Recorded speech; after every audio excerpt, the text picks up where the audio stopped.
So tonight I want to talk about both the mind and heart state that we call metta and about the process of its development. Because I'm very aware that in all the talking today with the instructions and everything, that I actually haven't, I've talked around it, but I haven't, first of all, I haven't defined metta for you. And I want to give you the context of how this particular form of practice works, how it unfolds. So to start with metta. Metta comes from the Sanskrit, or is related to the Sanskrit mitra, meaning friendliness. Metta is simply the wish for the welfare and happiness of living beings. In English, it's usually translated as loving kindness, but people take this and they fixate on the love part rather than the kindness part. Whereas it's actually the kindness part that is predominant. It's characterized by friendliness, benevolence, tolerance. Oh, gee, this is great. The words are the same. Really a genuine acceptance, and it's well-wishing. So when we cultivate it, we use these phrases. May you be well, happy, and peaceful. This is the well-wishing aspect of metta. And the proximate cause for metta to arise is connecting with goodness. So our own goodness, the goodness of others. The abbot of the monastery where I am in Burma, Sayadaw U Indaka, speaks beautifully about the spirit of metta. And so I want to share a few of his quotes because I think they really beautifully capture the quality of metta. The spirit of metta is the wish for the welfare and happiness of all living beings. There is never a wish for anything that is not beneficial. The spirit of metta is always peaceful and cool.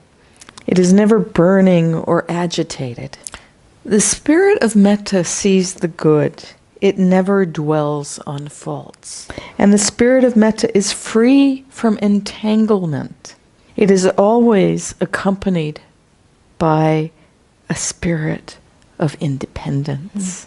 These 4 quotes really capture so much of what metta deeply is, and also what it isn't. And understanding what metta isn't is just as important as knowing what it is. The texts speak of the near enemy and the far enemy of metta. The far enemy is relatively easy to understand. It's the state of heart and mind that is the opposite of metta. It's far away from it. And it's ill will, or dosa, or any mind state that is tinged with that. That's not hard to understand. The near enemy is much more important to really let in. And it's also a lot more subtle. So the near enemy is described as attached love, prema, or craving, tanha. You all know by now the mind can be very sneaky. And when we're close to somebody, when we love them, that can mimic metta. We think it is metta. There's certainly love there. But just wait until that person does something that we don't like. If it's real metta, it doesn't change. If it's attached love, then The main quality of pure metta is serenity and peace. Whereas attached love, this near enemy, always has a stickiness to it. I kind of think of it like that cling wrap stuff that, sticks to everything. You can't, everything it touches, it sticks to. Cool. So it's clinging, it's sticky, it's oppressive, and it has an agenda. And it's that agenda that is the hallmark of that near enemy of attached love. So we speak of metta as boundless, limitless. And one aspect of that boundlessness is this lack of an agenda. It's the same for all beings, no matter what.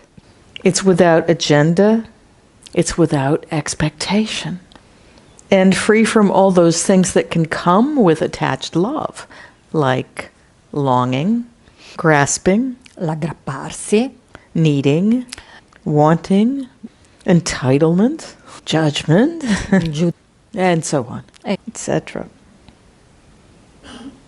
Metta is, in quotes, simple well-wishing. It's generosity of heart. But when we just say well-wishing and generosity of heart, we need to remember that boundless part, because it is completely without limits. And this is the power of metta. Not because it's a strong feeling or a strong emotion, but because it has no limits. And often when people come to the practice, they're looking for an emotional opening or a kind of experience. And there can be some disappointment when, I'm not really feeling love.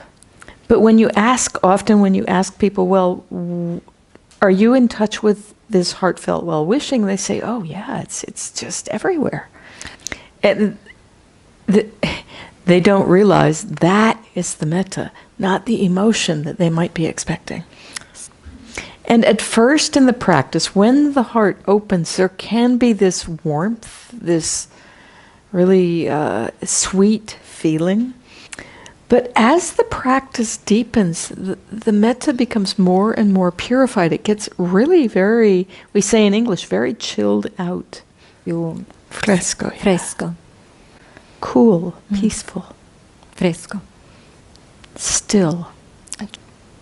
Sayadaw U Indaka likes to speak, he has these metaphors. He likes to speak about metta air conditioning, which goes along with Vipassana TV. Metta aircon, I really like it because especially in Burma when it gets extremely hot, and it will be very hot here next week actually, this week, coming week. When it's really hot and you walk into a room, it feels like, you're walking into a small oven. And you turn on the air conditioning. And there isn't an immediate sense of coolness. And you don't notice it happening, but eventually the room becomes cool. So just in the same way, the metta heart is cool and peaceful. And it becomes that way slowly. It's not like you're switching on a switch and, immediately everything's chilled out. And what's missing is all the heat that comes from either the far enemy of dosa or all those near enemies. So there is an evenness to it. So that the metta for all beings is identical. It doesn't mean we love them, or maybe we don't even like them. We don't have to approve of them if they're doing bad things. But there is still well-wishing. And the same goes internally. If there's something about ourselves that we don't appreciate or like, well, may I be well, happy, and peaceful anyway, no matter what. And that anyway is the essence of metta. No matter what, may you be well. And we cultivate metta not so other people change. This is really important to get. Not so other people change. And not so that their situations change. But so that our heart changes in relationship to that. That's the lack of an agenda. So in everyday life, we are faced with any number of different people and any number of different responses to them. I'm refraining from saying certain things, but people out there are not all good. You just can't get around that. But can we wish them well anyway? And it's a paradox. You don't need to approve of wrong action to have metta. Metta is not passive or weak. Metta is not without psychological boundaries. The mind and heart that is imbued with metta is really a strong and balanced mind. It is this, it's this well-wishing that's grounded in compassion, sustained by joy, and supported by equanimity. So that's what you're cultivating with this phrase. And that's why I didn't really take the time to define it this morning, because it takes a while. So the practice of cultivating this state has a number of aspects that I really want to speak to by way of context, to give you a sense of what you're doing. First of all, there are two main ways to do this practice. The first is to cultivate metta for the sake of concentration. And if you are using this practice as the foundation of concentration, and when I say concentration, I mean jhana. If you're doing this, there are a number of different things you need to bear in mind. Two main things, actually. The first is that you need, it both relate to the beings for whom you cultivate loving kindness. So, first of all, the beings for whom you cultivate metta need to be alive. And secondly, and this also holds to a certain extent if you're cultivating metta just for the sake of the metta, but particularly for the concentration, they need to be somebody for whom you have no sexual attraction. The texts all say they need to be somebody of the same gender as you. But and this is very interesting to speak to a Burmese monk about.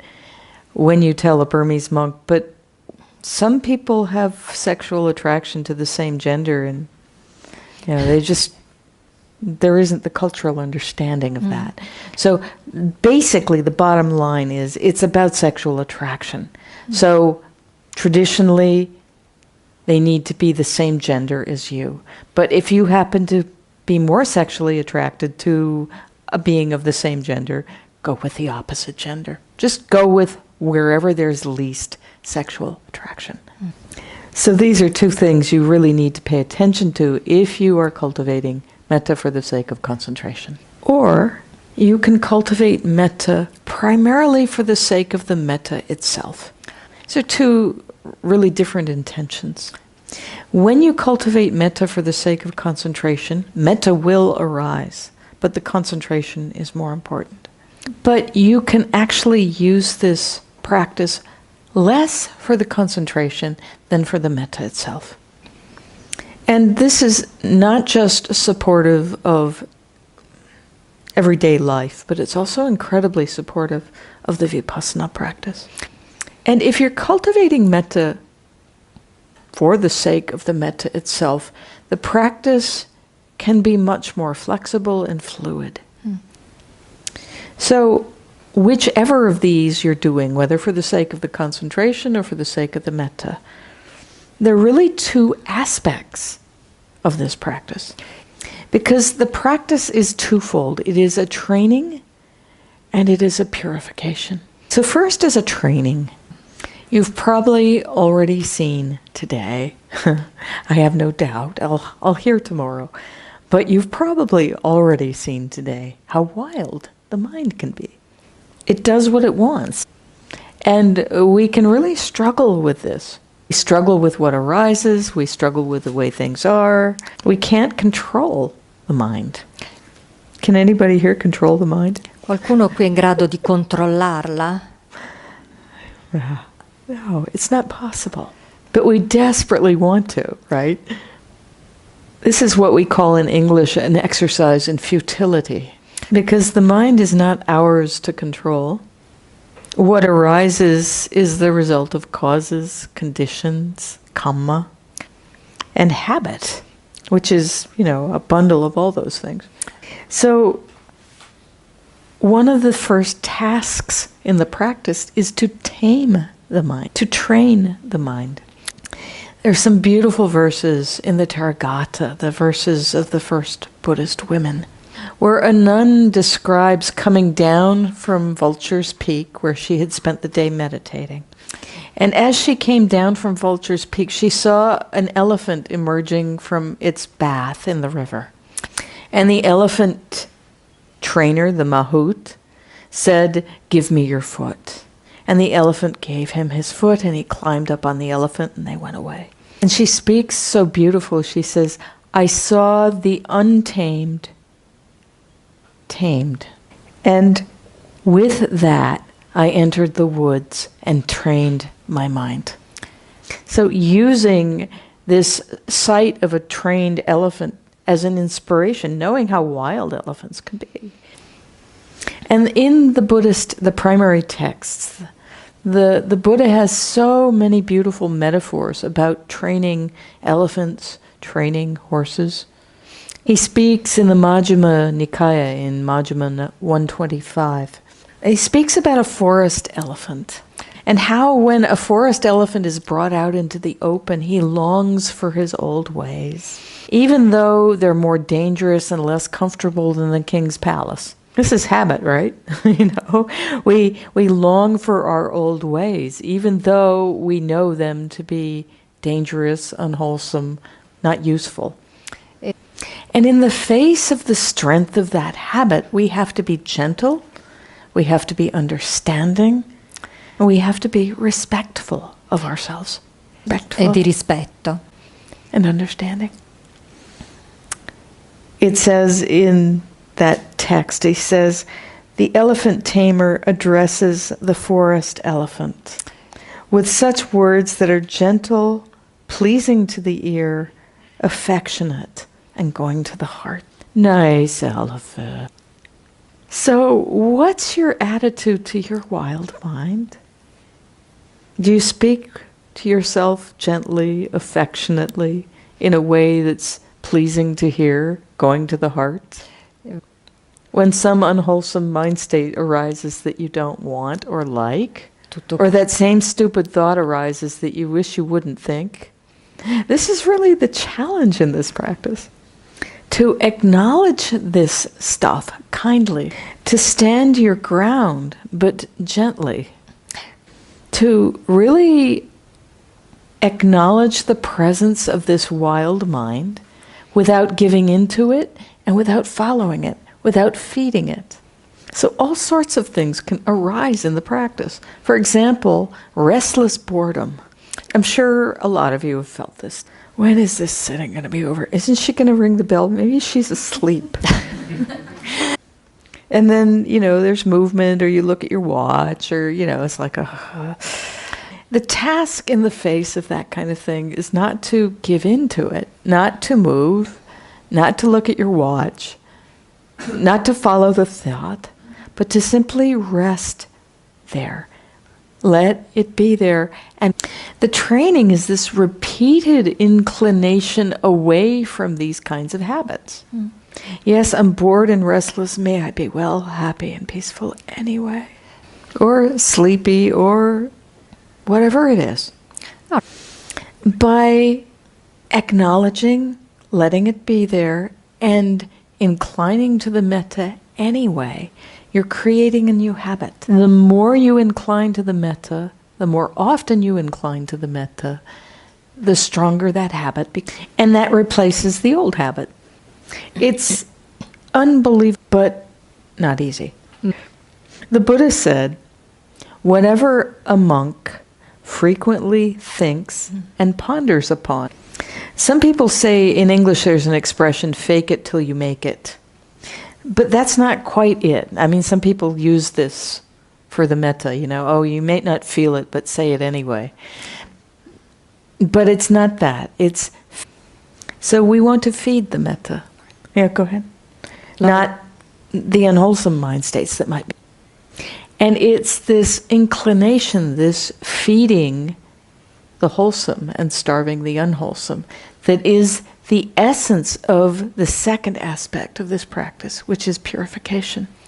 And I want to talk more about that in another talk because it's a longer subject. But briefly now, just to give you kind of the lay of the land. This purification is a gradual opening of the heart. A purification of both those near and far enemies, and a deepening and strengthening of acceptance and our ability to open to the faults of others and still have well-wishing. The gradual nature of this heart opening is created through a sequence of categories. So that's all I want to talk about tonight, is the categories of beings for whom we radiate metta as a sequence. Just to kind of give you a heads up for those of you who are not familiar with this, of where we're going with the practice. So we start with ourselves because we have an intimate, experiential, first-hand understanding of wanting to be happy, wanting to be well, wanting to be at peace. It's a direct experience. And then with that as a foundation, and we don't have to love ourselves, but we just have to connect with, oh, may I be happy. We then have an empathetic bridge for other beings whose experience we don't know directly. So first people and then all beings who we don't even know what their experience is. So we start where it's easiest. This category you have been dwelling in today, which is radiating metta for a benefactor. Somebody you respect, somebody you admire, somebody whose goodness is really easy to see. And then the next category, which we will go to tomorrow, is the dear friend. This is harder because we're close to this person. We love them. There is that stickiness, that potential attachment. And then, once we are successful there, we go to somebody whom we don't know, somebody who's just an unknown being. We neither love them nor hate them. When we're successful there, then we go to the enemy. And sometimes people break this category into two. First, the disliked person, and then the enemy. So, first, someone who the negativity is directed towards them from us. We just don't like them. The other, they have actually harmed us. The negativity has come to us. The challenge here is obvious. It's purifying ill will. And once we're successful there, then we open to all beings. Human, non-human, living near and far away, born, all sorts of beings. So gradually, in doing this, we're diminishing any sense of agenda and any self-centeredness around our relationship with these beings. And the whole point of this purification practice, and I'll speak more about this, but just to give you a sense, if things that are not metta have arisen, that's the way it's supposed to work. We get to see all the things in the heart that need to be purified. This is the way the practice works. Not to quote the Buddha, but Dante, he said the path to paradise begins in hell. It's true. Ed è vero. Yeah. So I'll speak more about this tomorrow. But just wanting to give you the lay of the land, this is where this is going. And if difficulties arise, it probably does not mean you're doing it wrong. So I'll stop there, but I want to end with a verse from the Dhammapada. Because when we cultivate this beautiful mind state of metta, when we train the mind, when we purify the mind in this way, we're fulfilling the complete teachings of the Buddha. So this is Dhammapada 183. And I know many of you know it. I just love it because it totally describes the metta practice.